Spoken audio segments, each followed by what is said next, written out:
Hello beautiful people, welcome back to my channel, and today you guys are in for a treat. We're going to be making spaghetti and meatballs, and I'm going to be taking you guys through my prep process to give you more details on how I get my stuff done. So now I'm making my signature tomato mix. I love this mix. I use it for everything: jollof rice, porridge, pasta, everything. And it's simply tomato paste, ketchup, sweet chili, and spices. So if you don't have sweet chili, you can leave it out or use hot sauce, but the sweet chili just has a zing to it, and the spices I alternate depending on what I'm making. So today I'm only using onga spice, and any other day I can use any other spice as I deem fit. So that's my tomato mix. Next, I'm going to my peppers. I will be oven grilling my peppers for about 10 minutes to just give them a bit of char and then a bit of to intensify the flavor. So I'm just going to be doing that, and then now they've been grilled in the oven, and now I'm just dicing them up. They're quite hot, so you can see that my hands are kind of shaking. So I'm just going to slice them into smaller pieces. And when you grill peppers, it just releases all the juices, and you can blend this. If you don't want to go through this stage, you can just blend it with the lemon juice all together, but for me, I want to see the colors in the food, so I'm just going to dice them up. Now let's go to the meat.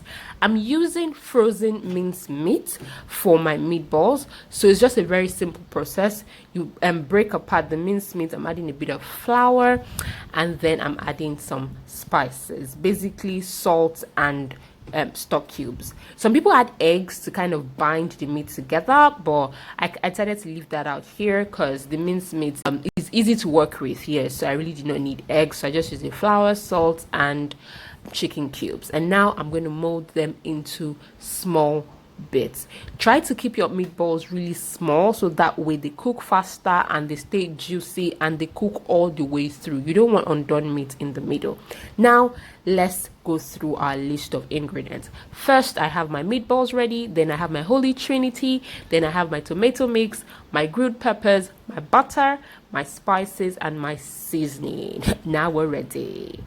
First, make sure your water is properly boiled. Please never cook pasta in unboiled water.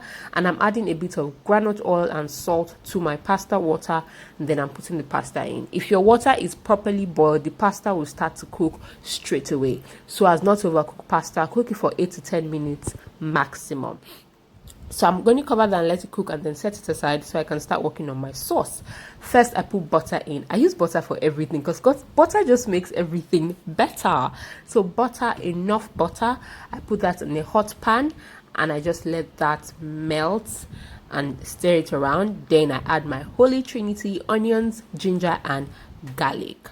This has to be the base for everything. Everything good has to start with onions, ginger, and garlic.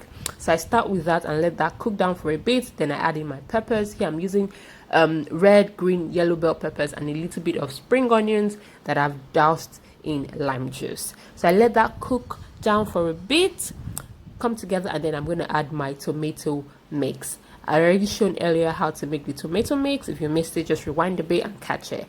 So I'm adding all my tomato mix and let that just cook together and let that flavor start to happen. Magic, baby, magic. See how beautiful that looks. We leave that to cook for a little bit, and now I'm adding coconut milk. Yes, this is like the surprise. Coconut milk. This just gives that creamy, gooey texture. Some people add cheese at this point, but I'm not a cheese fan, so I just stay with coconut milk. Now I'm adding my powdered curry and powdered thyme, just a little bit. You don't want too much of those, just a little bit. And at this point, your pasta should be done, so to speak, so you can just turn down the heat or turn it off and just let it cook a bit more in that hot water. Now I'm adding my Maggi, that is stock cubes or bouillon cubes, to the sauce.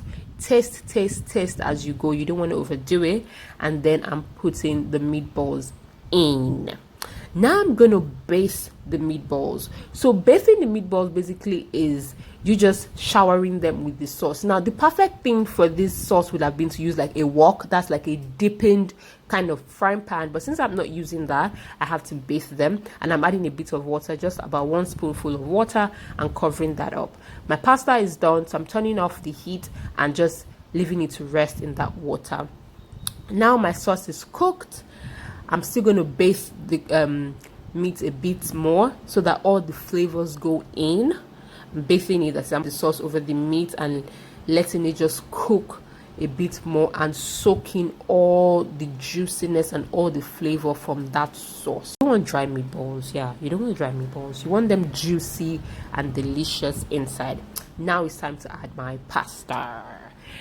Now your pasta has cooked. You've left it to rest a little bit in that hot water. You can now remove it and add it to the sauce at this point. And always try to leave a little bit of that pasta water to add at the end, because it just brings everything together nicely. You don't want your pasta drying out in the sauce. So I left a bit of that pasta water, and now I'm adding everything to the sauce and tossing it all together so that everything underneath, the peppers, the onions, ginger, the garlic, everything comes into the pasta and soaks in the pasta. Ooh la la. Now I'm going to leave this to cook for about 5 to 10 minutes so the pasta soaks up all that flavor, and then I'm going to add salt at the later end. I always like to add my salt later so that I taste everything else and then just add salt as a finish. Now that it's cooked and steamed together, make sure you don't have water like just pouring out in excess. Everything is soaked in, but there's still some moisture left. Consider just a little bit of moisture, but not too much. The meat has soaked in everything, the pasta has soaked in everything. Now we're ready to chow down. Look at how beautiful that is. Oh my goodness. Now we're ready to serve. Swirl, swirl, serve. Oh my goodness. Oh my goodness. This has to be like the perfect everything meal. Date night meal, just because meal, pamper yourself meal. It's just the perfect everything meal. Look at that. Now in between all those swirls, you have all those good stuff, the onions, the peppers, everything, and you can see how creamy it looks and how juicy the pasta and the meatballs look because of that coconut milk. Thank you guys for watching, and I hope this was easy for you to follow. Make sure to like and subscribe. See you next